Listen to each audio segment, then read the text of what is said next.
లైఫ్లో మనకు దొరికే వాళ్ళు రెండు రకంగా ఉంటారు. ఒకరు మనని బాగా ఇష్టపడి వచ్చిన వాళ్ళు మనం ఏం చేసినా భరించుతారు. ఇంకొకరు మన బాగా ఇష్టపడి వెళ్తుంటాం, వాళ్ళ వల్ల మనం చాలా చాలా బాధపడతాం. ఇప్పుడు చెప్పండి, మీకు ఇష్టమైన వాళ్ళతో బతకాలని అనుకుంటున్నారా? మిమ్మల్ని ఇష్టపడే వాళ్ళతో ఉండాలని అనుకుంటున్నారా?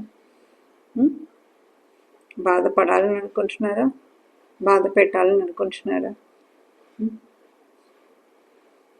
అన్నీ మాయ అండి, మనం ఏం చేయలేము. మీకు ఎప్పుడైనా అనిపిస్తుందా?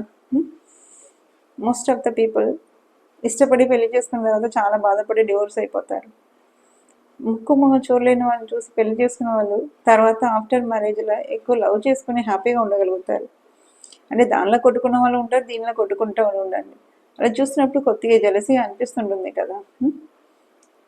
ఇలా ప్రేమగా ఉంటే పర్వాలేదు, మనసులో ప్రేమ లేకుండా ప్రేమ ఉన్నట్టు యాక్ట్ చేసుకుని అవతల వాళ్ళతో కొంత అవసరానికి కోసం వెళ్ళి అవసరాలన్నీ తీరిపోయిన తర్వాత అబ్బా నాకున్న ప్రేమ మా ఆవిడ మీద ఎంత ప్రేమ ఉంటుందో చెప్పలేము స్వామి, బంగారం ఆవిడ వజ్రాలు అని మోసం చేసి ముసుగుల బతకొద్దు. అలా బతికే వాళ్ళు చాలామంది ఉన్నారు. ఎవరైనా మీ ఆయన మిమ్మల్ని బంగారం బుజ్జి కన్నా అని అనుకుని ఎవరైనా మాట్లాడుతుంటే ఒక్కసారి కళ్ళు కనిపెట్టి ఉండండి. ప్రతి వాళ్ళు అవకాశాని కోసం వెయిట్ చేస్తుంటారు. అవసరాని కోసం అవంగాని ఈ బుజ్జింగరదు పెద్ద ఏనుగులాగా తయారవుతుంది, బంగారం గరది ఇతడిలాగా పనికి వస్తుంది, కన్నాంగరదు దొంగ మొహం అంటారు. రకరకాలుగా మారిపోతూ ఉంటుంది. సో ఒకళ్ళు మిమ్మల్ని ప్రేమగా పిలిచినంత మాత్రం మీతో ప్రేమ ఉన్నట్టు కాదు, మిమ్మల్ని దూషించిన మాత్రం మీతో ప్రేమ లేనట్టు కాదు.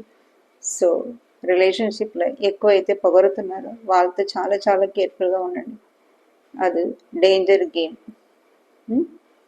సో మీరు కొంత జాగ్రత్తగా ఉండకపోతే మొత్తం లాస్ కొట్టేస్తారు. It's like gambling.